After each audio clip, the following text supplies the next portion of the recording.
Hi friends, அஸ்ஸலாமு அலைக்கும். Welcome to இதே சேனா சேனல்.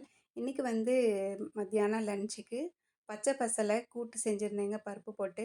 இதில் வந்து பார்த்திங்கன்னா அவ்வளோ நன்மை இருக்குது. மருத்துவ குணங்கள் அதிகமாக இருக்குது இதில். குடல் புண்ணுக்கெலாம் இது அவ்வளோ ரொம்ப நல்லது. அதுக்கப்புறம் செரிமானத்துக்கு ரொம்ப ஹெல்ப்ஃபுல்லாக இருக்கும். இது வந்து நல்லா தண்ணியில் வாஷ் பண்ணிவிட்டு பொடியாக கட் பண்ணிக்கிறேன். அதுக்கப்புறமா நல்லெண்ணெய் சேர்த்துட்டு ஜீரகம் சேர்த்து தாளிச்சிட்டு வெங்காயம் பச்சை மிளகாய் போட்டு லேசாக வதக்கிட்டு அதுக்கப்புறமா நம்ம கட் பண்ணி வச்சுருக்க கீரையும் சேர்த்துக்கிறேன். பச்சை பசலை கீரை பார்த்திங்கன்னா ரொம்ப ஈஸியாக நம்ம மாடி தோட்டமாக இருக்கட்டும், நம்ம வந்து கீழே கார்டனாக இருக்கட்டும் ஈஸியாக வளர்க்கலாம். இதோட கீரையை ஆஞ்சிட்டு நம்ம குச்சியை நட்டு வச்சிட்டோம்னா போதும், ரொம்ப ஈஸியாக வந்துடுங்க. இப்போ வந்து கீரையை சேர்த்துட்டு உப்பு சேர்த்து கொஞ்சமாக தண்ணி சேர்த்து வேக வச்சிடலாம். இது வந்து ஒரு 5 நிமிஷத்தில் வெந்துடுங்க. நல்லா சாஃப்டாக வெந்துடும்.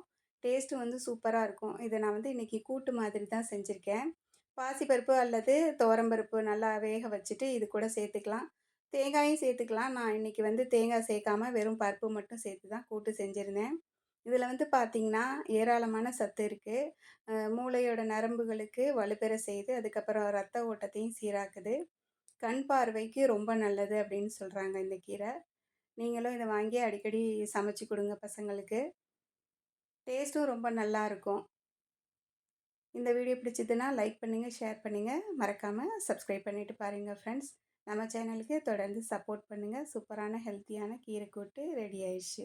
இது வந்து பார்த்திங்கன்னா அப்படியே சுட சுட சாதத்தில் அப்படியே போட்டு சாப்பிட்லாங்க. ரொம்ப நல்லாயிருக்கும்.